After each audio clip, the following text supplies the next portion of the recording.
आज का हमारा जो टॉपिक है वो है प्रोबेबिलिटी। तो प्रोबेबिलिटी में हमें कुछ चीजें जैसे परमुटेशन एंड कॉम्बिनेशन, एनसीआर वाला फॉर्मूला, इस पर बेस्ड क्वेश्चन आता है। ये यूज होगा मतलब प्रोबेबिलिटी में। तो चलिए सिंपल सा एप्लीकेशन, मतलब जो अधिकतर क्वेश्चन है इसमें जो प्रोबेबिलिटी में है वो डेफिनेशन पर बेस्ड आते हैं। ठीक है, प्रोबेबिलिटी निकालते कैसे हैं किसी इवेंट की, अधिकतर क्वेश्चन उसी से लिंक है। लेकिन अभी जो क्वेश्चन का पैटर्न है, प्रोबेबिलिटी में आपको वो किसी भी टॉपिक को कनेक्ट कर सकता है, किसी भी चीज का क्वेश्चन बना सकता है, प्रोबेबिलिटी निकालनी है। ठीक है, इसके अंदर वो क्वाड्रेटिक इक्वेशन, फंक्शन, फंक्शन में वन वन ऑन टू, ठीक है, कुछ भी लिंक कर सकता है प्रोबेबिलिटी के क्वेश्चन में, लेकिन होता डेफिनेशन बेस्ड क्वेश्चन। ठीक है, और नेक्स्ट इसमें जो क्वेश्चन आ रहे हैं प्रोबेबिलिटी में वो हमारे बेज थ्योरम से रिलेटेड क्वेश्चन भी आ रहे हैं, बेज थ्योरम और टोटल प्रोबेबिलिटी थ्योरम। और एक जो क्वेश्चन, अधिकतर क्वेश्चन इसके भी हैं, बर्नौली ट्रायल्स, मतलब बाइनोमियल डिस्ट्रीब्यूशन। ठीक है, चलिए अब देखते हैं प्रोबेबिलिटी की डेफिनेशन वगैरह देखते हैं, कुछ बेसिक चीजें पहले देख लेते हैं। तो हमारा पहले क्या होता है, प्रोबेबिलिटी में कोई रैंडम एक्सपेरिमेंट है। An experiment is said to be random experiment if the result is not certain, but it may be one of the several possible outcomes when repeated under identical conditions. तो random experiment तो हमें पता ही है कि हमें जो आने वाला है उसका पहले से पता है कि भाई ये चीजें आ सकती हैं, लेकिन एट ए टाइम क्या आएगा ये नहीं हमें पता होता है, तभी इसको रैंडम एक्सपेरिमेंट कहते हैं। ठीक है, जैसे टॉसिंग ए कॉइन एक रैंडम एक्सपेरिमेंट है। ठीक है, भाई जब एक कॉइन को टॉस करोगे पता है आपको क्या क्या आएगा, या तो हेड आएगा या टेल आएगा। लेकिन जब आप कॉइन को हाथ में लो और थ्रो करो तो ये नहीं बता सकते हो कि हेड ही आएगा या टेल आएगा, कुछ भी आ सकता है, गारंटी नहीं होती ना। लेकिन ये पता है कि इनमें से कुछ आना है। ठीक है, चलिए जैसे हम डाइस को थ्रो करें तो क्या क्या आ सकता है, 1 2 3 4 5 6, बट नॉट नॉन एग्जैक्टली, मतलब क्या आएगा एग्जैक्टली उस टाइम पर जब थ्रो किया जाएगा इनमें से क्या आना है वो नहीं पता होता है, तब इनको रैंडम एक्सपेरिमेंट बोलते हैं। देखो जब भी प्रोबेबिलिटी में सबसे पहले होगा कोई रैंडम एक्सपेरिमेंट होता है। ठीक है, उसके बाद आता है सैंपल स्पेस। सैंपल स्पेस क्या होता है, the set of all possible outcomes of a random experiment is called the sample space. जो जब भी हम किसी एक्सपेरिमेंट को परफॉर्म करेंगे तो जो वो उस एक्सपेरिमेंट के जो टोटल पॉसिबल आउटकम्स हैं, वो क्या क्या रिजल्ट आ सकता है उस एक्सपेरिमेंट जब हो जाएगा। ठीक है, तो सब रिजल्ट का जो सेट है उसको सैंपल स्पेस बोलते हैं, और उसको ऐसे डिनोट करते हैं। एनएस का मतलब होता है number of element in the sample space. Each outcome मतलब element of S is called the sample point. जो सैंपल स्पेस आता है उसका हर एलिमेंट को हम क्या बोलते हैं, सैंपल पॉइंट बोलते हैं। जैसे टॉसिंग ए कॉइन, एक कॉइन को टॉस करोगे तो या तो सैंपल स्पेस क्या आएगा, हेड या टेल, दो आउटकम आएंगे ऐसे। ठीक है, तो number of element in sample space कितने हैं, 2। ठीक है, तो इसके दो सैंपल पॉइंट है, एच का आना एक सैंपल पॉइंट, टी दूसरा सैंपल पॉइंट। जैसे हमारे पास हम दो कॉइन को टॉस करते हैं, टॉसिंग टू कॉइन्स, तो जो सैंपल स्पेस आएगा H H H T T H T T. Number of element in sample space आते हैं 4, मतलब 2 स्क्वायर। यहाँ तक 2 कॉइन को, जब हम 3 कॉइन को टॉस करेंगे, ठीक है, तो सैंपल स्पेस में क्या क्या आएंगे, triple H H H T H T H H T T H T H T H T T triple T. जब 3 कॉइन को टॉस करोगे तो 3 कॉइन को टॉस करने के बाद फाइनल रिजल्ट ऐसे नहीं कि आप एक कॉइन को टॉस किया, ठीक है, फिर उसके ऊपर देखा क्या आया, कुछ आया होगा, दूसरा कॉइन टॉस किया फिर उसके ऊपर देखा क्या, फिर तीसरा। जब तीनों टॉस हो जाएंगे तो इसमें जब तीनों के ऊपर जो जो आएगा वो लिखा जाएगा, वो एक आउटकम बोला जाएगा। जिसके ऊपर एच आया टी आया, तो ये तीनों मिलके एक आउटकम, वन आउटकम। बोला जाएगा। ठीक है, तो ऐसे कितने पॉसिबल आउटकम्स होंगे, कितने एलिमेंट आएंगे सैंपल स्पेस में, 8। तो number of element in sample space 2 power 3। जब ये ऐसे है, अगर number of element in sample space, अगर एक कॉइन थ्रो किया गया 2 पावर 1, 2 कॉइन थ्रो किए गए number of element sample space 2 power 2, 3 coins throw किए गए number of element in sample space 2 power 3, और जब k coins are tossed at a time number of element in sample space, तो ये आ जाएगा हमारा number of element in sample space 2 power k। ठीक है, डायरेक्ट रिजल्ट हम याद रख सकते हैं। ऐसे ही हमारा डाइस के लिए भी है, थ्रोइंग ए सिंगल डाइस। अगर एक डाइस को थ्रो करोगे तो ये रहा सैंपल स्पेस, दिख ही रहा है 1 2 3 4 5 6, number of element in 6, number of element इन है 6। ठीक है, अगर आप दो डाइस को थ्रो करोगे तो ऐसे आता है 1 1 1 2 1 3 1 6 2 1 2 2, ऐसे आता है ना। कितने एलिमेंट आते हैं सैंपल स्पेस में, जब एक डाइस को दो बार, बेस में तो 6 रहेगा, और ऊपर डाइस को कितनी बार थ्रो गया उतना नंबर ऊपर, तो 36। If K dice are rolled at a time, अगर के डाइस को आप थ्रो करोगे, के डाइस को थ्रो करो, या मैं ऐसे बोलूं कि एक डाइस को के टाइम्स थ्रो करोगे, एक ही बात है, तो number of element in sample space कितना आ जाएगा। एक डाइस को कितनी बार थ्रो किया गया, बेस में तो 6 ही रहेगा डाइस के केस में, ऊपर पावर में आएगा जितनी बार डाइस को थ्रो किया गया है या जितनी डाइस थ्रो की गई है, के, ये number of element in sample space आएंगे। चलिए, जैसे an urn contains 3 white 4 red and 7 green balls। ठीक है, तो टोटल बॉल कितनी आ गई, 3 white 4 red and 7 green, 14 balls in total, 14 हो गई है। ठीक है, 5 balls are drawn at random from the urn, number of element in sample space। तो भाई अर्न में कितनी बॉल है, 14, और ये 14 बॉल 3 वाइट का मतलब वो जब भी ऐसे देगा ना, एक बैग है, एक अर्न है, उसमें 3 वाइट 4 रेड 7 ब्लैक, इस टाइप से, तो वो हम डिफरेंट काउंट करेंगे इन जनरल। 3 वाइट है मतलब W1 W2 W3, 4 रेड है R1 R2 R3 R4, 7 हमारी ग्रीन है, तो G1 G2 ऐसे G7 ग्रीन है। टोटल 14 बॉल्स हैं, और हमें कितनी बॉल निकालनी है, 5। तो इसमें से आप 5 बॉल निकालो, तो कितने तरीके से, भाई कोई भी 5 आ सकती है बॉल तो।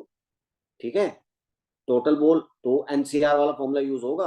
आपके पास नंबर ऑफ ऑब्जेक्ट कितने हैं, एन डिफरेंट ऑब्जेक्ट है, कितने ऑब्जेक्ट हैं, एन डिफरेंट ऑब्जेक्ट, और number of ways of selecting R object from N different object, और इसमें से आपको आर सेलेक्ट करने हैं, मतलब एन में से आर आर के कितने ग्रुप्स बन सकते हैं, तो कितने बनेंगे, एनसीआर, आर आर ऑब्जेक्ट्स के एनसीआर, जितना ही नंबर आएगा उतने ग्रुप बनेंगे।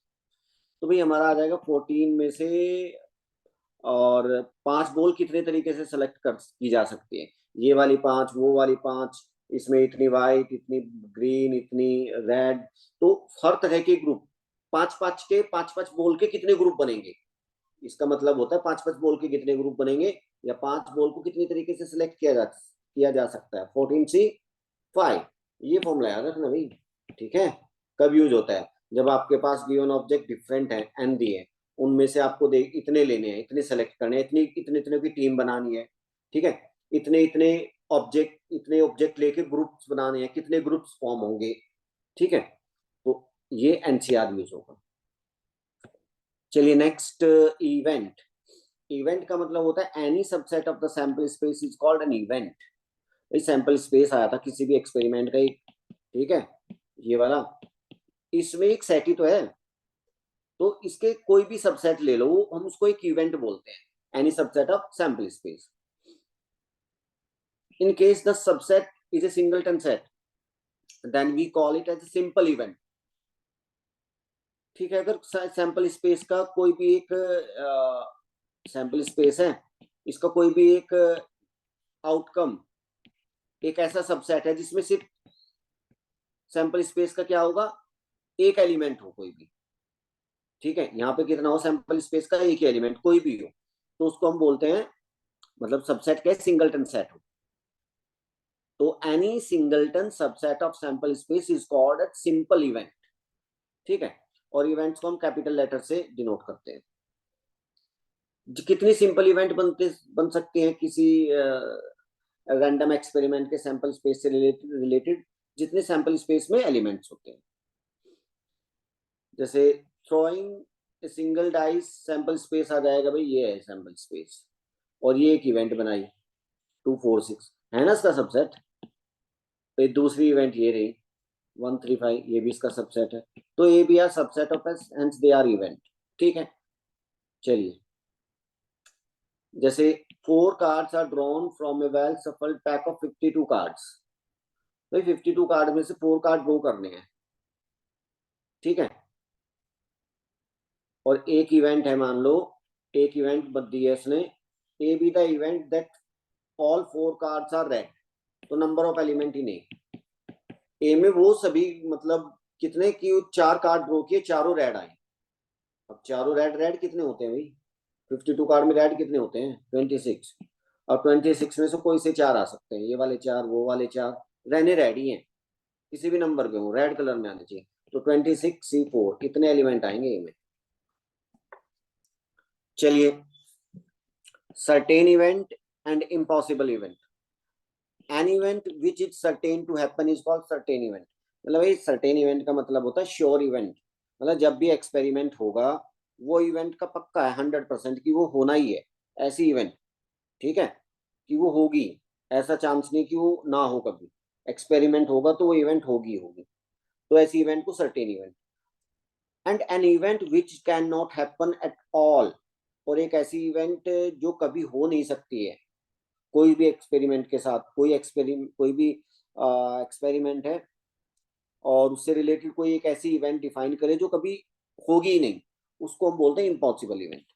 एग्जाम्पल, जैसे when A usual dice is rolled, एक डाइस को थ्रो किया गया, 1 2 3 4 5 6 आ सकता है, ठीक है, यही आ सकते हैं। और मैं बोलूँ इवेंट है गेटिंग ए मल्टीपल ऑफ 7, कि 7 इवेंट बनाए कि 7 का मल्टीपल आए। 7 का मल्टीपल आ सकता है क्या 7 का मल्टीपल? 7 के मल्टीपल क्या होंगे, 7 के मल्टीपल 7 14 21 कहाँ आएंगे, तो है ही नहीं इसमें। एक्सपेरिमेंट तो इससे बाहर कुछ नहीं देगा, तो भाई ये इम्पॉसिबल इवेंट है, ये कभी होगी नहीं, ठीक है। और दूसरी getting a number less than 7, ये एक इवेंट बनाई कि 7 से कम नंबर आना चाहिए, तो ये श्योर इवेंट है भाई, क्योंकि ये रैंडम एक्सपेरिमेंट तो ये है। डाइस के केस में कुछ भी आ जाए, 1 आ गया वो भी 7 से कम है, 2 7 से कम, 3 7 से कम, कुछ भी आ जाए, आना इनमें से है, वो 7 से कम है, ठीक है। तो ऐसी इवेंट डिफाइन की गई कि ये पक्की है, ठीक है, इसको बोलेंगे certain event. Next, complement of an event. Complement S हमारा क्या है भाई, सैंपल स्पेस है किसी एक्सपेरिमेंट का। ए कोई इवेंट है, ए एन इवेंट, और कोई भी इवेंट होगी वो सैंपल स्पेस का क्या होगी, सबसेट होगी। तो कॉम्प्लीमेंट क्या कहलाता है, ए का कॉम्प्लीमेंट का मतलब, ए कॉम्प्लीमेंट मतलब ए पावर सी, एक ही बात है, ठीक है। सेट थ्योरी में क्या होता था, किसी सेट का कॉम्प्लीमेंट क्या होता था, यूनिवर्सल सेट में से ए को हटा दो और जो बचेगा, ठीक है। यहाँ भी वही है, यूनिवर्सल सेट की जगह कौन आ जाएगा, बस आपका सैंपल स्पेस। तो ए कॉम्प्लीमेंट होता है हमारा S minus A, is called complement of event A. ये सेट थ्योरी से रिलेटेड प्रॉब्लम्स भी आती हैं प्रोबेबिलिटी में, ठीक है। ऐसे ही होता है, जैसे हमारा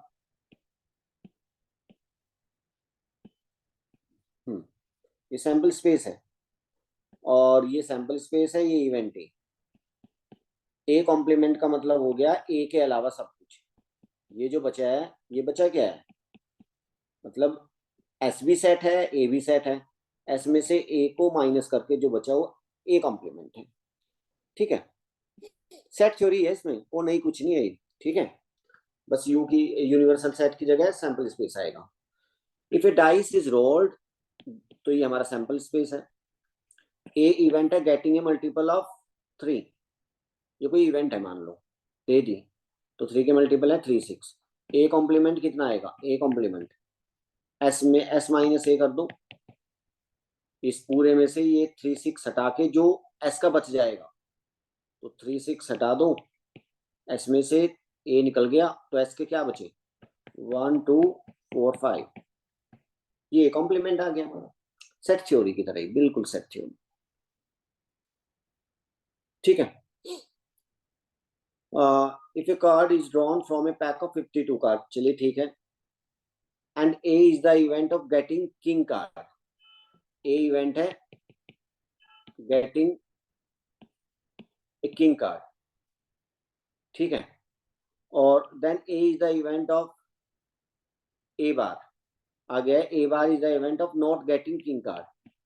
तो ए में कितने एलिमेंट आएंगे, A contains 4 sample point, number of element ही नहीं, किंग आना चाहिए ना, किंग कितने होते हैं 52 में 4, तो 4C1 4, कोई 4 एलिमेंट आएंगे, और number of element in A complement, card not king हो, किंग ना हो, तो किंग ना हो 52 में, किंग ना होना चाहिए, 4 हटा दो, 52 में से 4 गए 48, 48 में से कुछ भी आ जाए, ठीक है। एक डिमॉर्गन रूल ये भी चलता है प्रोबेबिलिटी में, इससे भी रिलेटेड क्वेश्चन आते हैं, ये होता है A union B whole complement equal to A complement intersection B complement, ये ऐसे हो A intersection B whole complement, A complement union B complement, पता ही है ये, जब होल बार होता है तो बार अलग अलग हो जाता है, और यूनियन का हो जाता है इंटरसेक्शन, और इंटरसेक्शन का हो जाता है यूनियन, ठीक है। इसको ऐसे भी लिख सकते हैं, लेफ्ट से राइट की ओर, राइट से लेफ्ट की ओर भी, अगर अलग अलग बार हो तो उसको होल बार भी कर सकते हैं, और काम वही, यूनियन की जगह इंटरसेक्शन, इंटरसेक्शन की जगह यूनियन, ये डिमॉर्गन लॉ है। इसके बाद देखिए कंपाउंड इवेंट, कंपाउंड इवेंट, भाई कोई जैसे ए और बी दो इवेंट है, A B are two events associated with random experiment, then A intersection B is called a compound event, and A intersection B occurs if and only if both A and B have occurred simultaneously. देखो ऐसे कह रहा है compound event कौन सी होती हैं, देखो एक तो होती है सैंपल स्पेस से रिलेटेड सिंपल इवेंट, ऐसे देखो, ठीक है, जैसे डाइस को थ्रो किया गया 1 2 3 4 5 6, ठीक है भाई, अगर किसी एक ऐसी इवेंट बनाओ, कोई भी इवेंट जिसमें एक से ज्यादा एलिमेंट होने चाहिए, जैसे इसमें 1 2 ये बना दी, तो इनको हम क्या बोलेंगे, कंपाउंड इवेंट, ठीक है, 1 2 3 इनको क्या बोला जाएगा, कंपाउंड इवेंट। ये सिंपल इवेंट में सैंपल स्पेस का बस एक ही पॉइंट हो सकता है, कोई भी हो वो सिंपल इवेंट, बाकी सब ये कैसे आएंगी, कंपाउंड इवेंट, ठीक है, जिनमें क्या हो सैंपल स्पेस का एक से ज्यादा एलिमेंट होना चाहिए, बस इतना ये है। चलिए ये देखो mutually exclusive event, mutually exclusive important है कि जब भी ये वर्ड आए तो समझ जाना चाहिए कि क्या होगा, मतलब म्यूचुअली एक्सक्लूसिव का मतलब है events are said to be mutually exclusive happening if the happening of one of them prevents the happening of any of the other. Mutually exclusive का मतलब है, मैथमेटिकल वे याद रखो बस, कि म्यूचुअली एक्सक्लूसिव का दूसरा नाम एक और है, इससे जल्दी क्लिक करेगा, disjoint events, disjoint events, disjoint का मतलब होता है भाई उनमें कुछ भी कॉमन ना हो, मैं दो इवेंट है ए बी, इनको बोलूंगा डिसजॉइंट इवेंट या डिसजॉइंट सेट्स। क्या होता है डिसजॉइंट, अगर दोनों का इंटरसेक्शन फाई आ जाए तो ए बी को बोलूंगा मैं डिसजॉइंट सेट, ठीक है भाई, सेट थ्योरी में बोलते हैं डिसजॉइंट सेट्स, और प्रोबेबिलिटी में बोलेंगे A and B are called disjoint events, मतलब दोनों एक साथ नहीं होंगी, ठीक है भाई, अगर ए होती है तो बी नहीं होगी, बी होती है तो ए नहीं होगी, ठीक है। ऐसी कोई दो दो इवेंट दिखे और पूछे कि म्यूचुअली एक्सक्लूसिव है या नहीं, तो इंटरसेक्शन देखना बस आप लोग, क्या देखोगे इंटरसेक्शन, अगर फाई आ गया तो डिसजॉइंट, मतलब म्यूचुअली एक्सक्लूसिव, यही तो लिखा है इसमें, अगर दो इवेंट है सैंपल स्पेस की और they are set to be mutually exclusive if and only if intersection B equal to phi, बस यही कंडीशन है इसमें, ठीक है। जैसे एग्जांपल देखो, कोई रैंडम एक्सपेरिमेंट है, a dice is rolled, sample space ये रहा, इसमें क्या क्या है, 1 2 3 4 5 6, और एक इवेंट है event of getting an even number, और इसमें क्या क्या आ रहा है, इवन नंबर इवेंट है गेटिंग एन इवन नंबर, तो क्या कहेंगे 2 4 6। B event of getting an odd number 1 3 5। तो ए इंटरसेक्शन बी निकालो, ये दो गिवन इवेंट है, तो बोला है कि ये म्यूचुअली एक्सक्लूसिव है या नहीं, तो इंटरसेक्शन निकाला, दोनों इवेंट बनी है, इवेंट सेट ही है, ठीक है भाई। इवेंट जब मैं बोलूँ इवेंट का मतलब सेट समझना, इंटरसेक्शन भी फाइन, इसका मतलब म्यूचुअली एक्सक्लूसिव। म्यूचुअली एक्सक्लूसिव तो दोनों एट ए टाइम नहीं हो सकती है, कुछ भी कॉमन नहीं है। अगर कुछ कॉमन होता, मान लो इसमें भी 2 आ रहा है, इसमें भी 2 आ रहा है, तो ये दोनों इवेंट एक साथ होने का चांस है। देखो कब, जब 2 आएगा तो आप बोलोगे ए भी हुई है बी भी हुई है, क्योंकि 2 दोनों में कॉमन है, ठीक है। अगर कोई कॉमन एलिमेंट है तो दोनों हो जाती है उस टाइम पर। अगर बोलो 6 आया तो आप बोलोगे ये इवेंट हुई है, ये नहीं हुई है। 4 आया, ये इवेंट हुई है, ये नहीं हुई है बी। 3 आया, बी हो गई, ए नहीं हुई, ठीक है। अगर कुछ भी जब कॉमन आ जाएगा दोनों में, तो कॉमन जैसे मान लो 2 है, तो जब 2 आएगा तो दोनों हो जाएंगे। और म्यूचुअली एक्सक्लूसिव का मतलब है, म्यूचुअली एक्सक्लूसिव का मतलब है कि दोनों एक साथ हो ही ना, मतलब दोनों का इंटरसेक्शन 5। बस इतना ही देखें इसमें। Events are such that happening of one of them assures others do not happen. Then those events are always mutually exclusive. ये है मेन लाइन बस। Mutually exclusive events are nothing but disjoint events. चलिए next, equally likely events. Equally likely मतलब जिनके होने का chance equal रहता है, ठीक है। मतलब ऐसी दो इवेंट, सीधी सी बात है, दो इवेंट है। इक्वली लाइकली का मतलब आपको मैथमेटिकली देखना है कि ए बी इक्वली लाइकली का मतलब प्रोबेबिलिटी ऑफ ए और प्रोबेबिलिटी ऑफ बी दोनों कितनी होंगी, बराबर, इक्वल चांस, ठीक है। Two or more events are said to be equally likely or equiprobable if there is no reason to expect any one of them to happen in preference to the other events. मतलब ये ऐसा नहीं है कि किसी, जैसे हम एक डाइस को थ्रो करते हैं, जनरली डाइस के ऊपर कितने नंबर मार्क होते हैं, 6, 1 2 3 4 5 6। तो 1 के आने का चांस, 2 के आने का चांस 3, तो सबके आने के चांस बराबर ही है। ऐसा नहीं होता कि किसी एक नंबर को ज्यादा बार आ रहा है, ठीक है। अगर कोई एक नंबर, वो होती है जैसे इक्वली लाइकली इवेंट्स ऐसी होती हैं, जैसे कि मेरे पास डाइस है और डाइस का एक फेस मैं थोड़ा हैवी बना देता हूं, ठीक है। वो होती है बायस्ड डाइस, बायस्ड। और जब एक फेस को हैवी बनाओगे तो आप क्या होगा, वो फेस जब भी आप थ्रो करोगे वो फेस नीचे आएगा डाइस पर, और उसके जो ऊपर वाला फेस है वो ऊपर आएगा, तो वो नंबर आपको बार बार ज्यादा बार दिखने के चांसेस, ये जो जो हैवी फेस किया है और उसके अपोजिट वाला फेस आपको बार बार ऊपर आएगा, ठीक है। तो ये बायस डाइस होती है। अनबायस्ड डाइस या अनबायस्ड कॉइन होते हैं कि इनमें हर चीज होने के इक्वल चांस होते हैं, ठीक है भाई। याद क्या रखना है, इक्वली लाइकली में दो इवेंट इक्वली लाइकली है, क्या याद रखना है, P equal to P B, बस ये पॉइंट। Next, exhaustive events. भाई एग्जॉस्टिव इवेंट्स ऐसी होती हैं, दो या दो से ज्यादा इवेंट्स हैं और उन सबका यूनियन, क्या, सबका यूनियन सैंपल स्पेस के बराबर आ जाए, तो उन इवेंट्स को, जिनका यूनियन करके सैंपल स्पेस आ रहा है, उन इवेंट्स को हम क्या बोलते हैं, एग्जॉस्टिव इवेंट्स। क्या बोलते हैं, एग्जॉस्टिव इवेंट्स, ठीक है।